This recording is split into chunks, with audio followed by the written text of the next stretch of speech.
Bonjour et bienvenue à Lumière de la Parole pour cette édition spéciale de Pâques. Alors, je m'appelle Dominique Lerouzès, prêtre des paroisses Notre-Dame-de-Foi et la Transfiguration du Seigneur. Je suis votre guide à travers cette grande fête chrétienne, la plus grande fête de l'année. Alors, bienvenue. Dans les dernières capsules, on a vu au fond les premiers épisodes de notre trilogie, le Jeudi Saint et le Vendredi Saint. Alors aujourd'hui, qu'est-ce qui se passe dans l'Église? Est-ce qu'il y a une messe? Est-ce qu'il y a une célébration? Est-ce qu'il y a quelque chose? La réponse est non. Le Samedi Saint, il n'y a rien. Pourquoi? Parce que Jésus est mort, il est au tombeau. Donc, il n'y a absolument rien.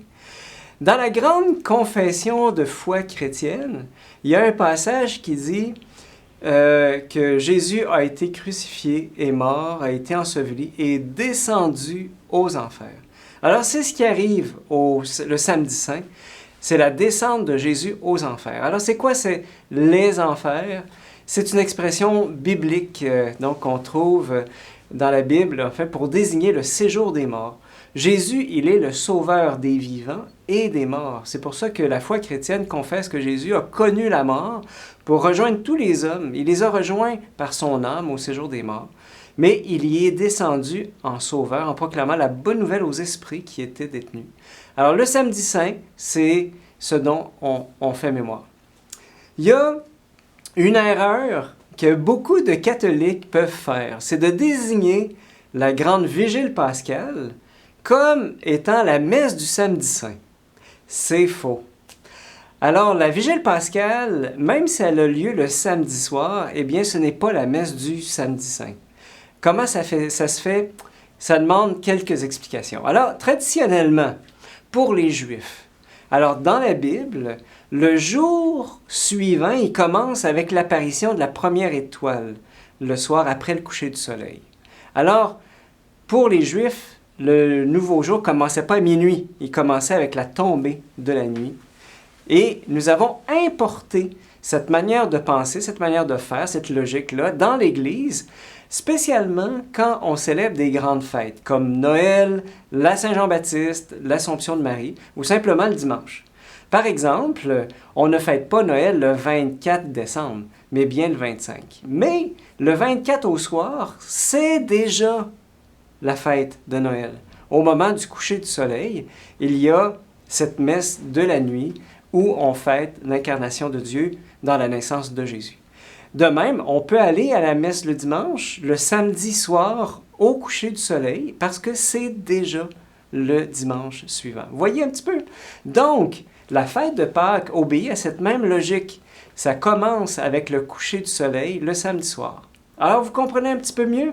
Donc, on est à partir du soir, du samedi soir, on n'est plus samedi saint, on est déjà dimanche de Pâques. Voilà. Alors, c'est pourquoi, selon cette logique de l'Ancien Testament, la vigile pascale a lieu le dimanche, donc avec le coucher du soleil. Voilà. Donc, et cette vigile pascale, c'est comme la messe de la nuit à Noël. C'est tellement important que si tu avais à choisir entre la vigile pascale et la messe du jour, du matin de Pâques, je t'invite vraiment à choisir la vigile pascale parce que c'est la plus grande fête liturgique de l'année. Pourquoi? Parce que d'abord, elle est la fin du Triduum pascal. Hein? Donc, c'est comme notre trilogie. Là. On a eu le Jeudi Saint, le Vendredi Saint, et on a la Vigile pascale. Et donc, c'est comme dans la trilogie du Seigneur des Anneaux. Imaginez de les écouter sans écouter le Retour du Roi, c'est impensable. Voilà.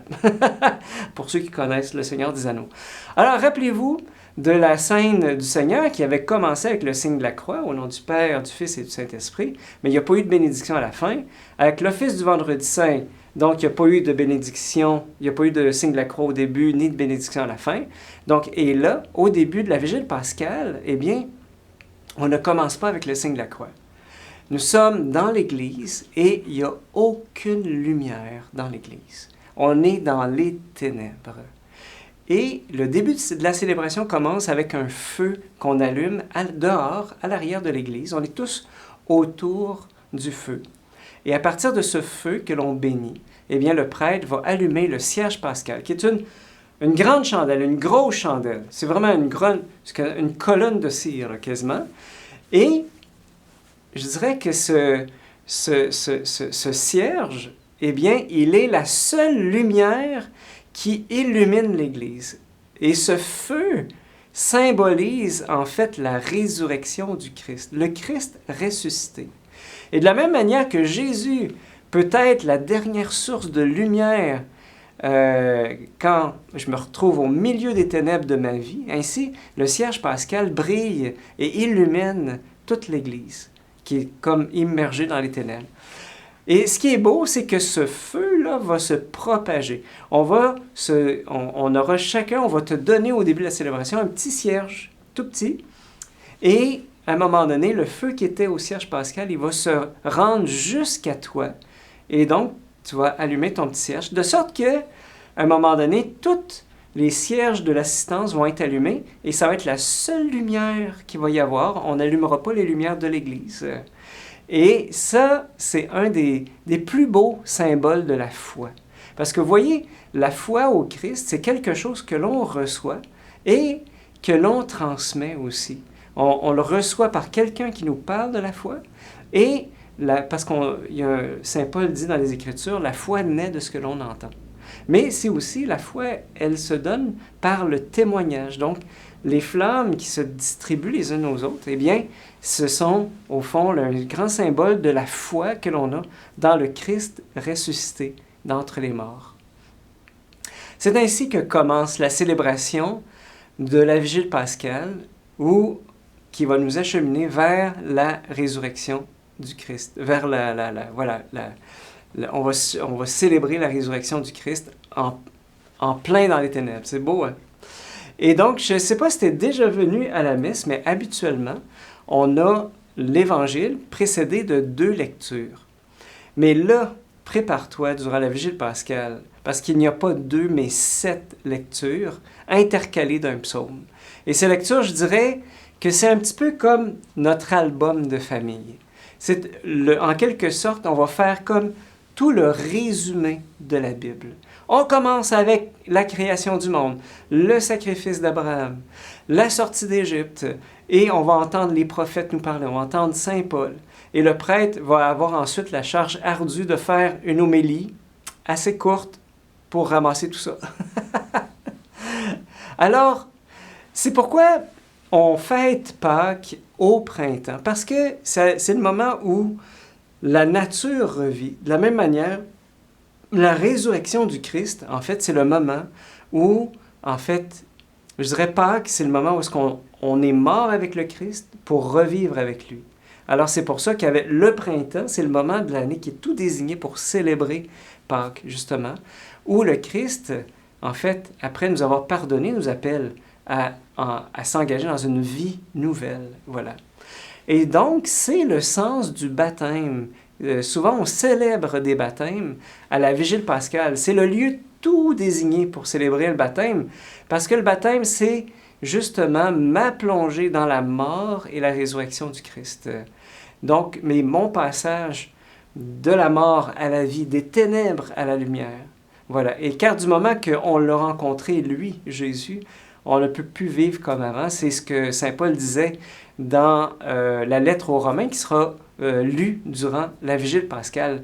Nous tous qui, par le baptême, avons été unis au Christ Jésus, c'est à sa mort que nous avons été unis par le baptême. Si donc, par le baptême qui nous a unis à sa mort, nous avons été mis au tombeau avec lui, c'est pour que nous menions une vie nouvelle, nous aussi, comme le Christ qui, par la puissance du Père, est ressuscité d'entre les morts. Alors ceux et celles qui ont vécu une conversion savent bien de quoi je veux parler. Hein?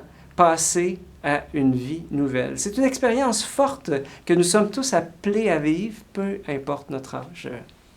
Et toi, je dirais, aurais-tu besoin de faire ce passage? D'ailleurs, passage, le mot Pâques veut dire justement passage, passage de la mort à la vie. Est-ce que tu sens que tu aurais besoin de faire un passage dans ta vie actuellement?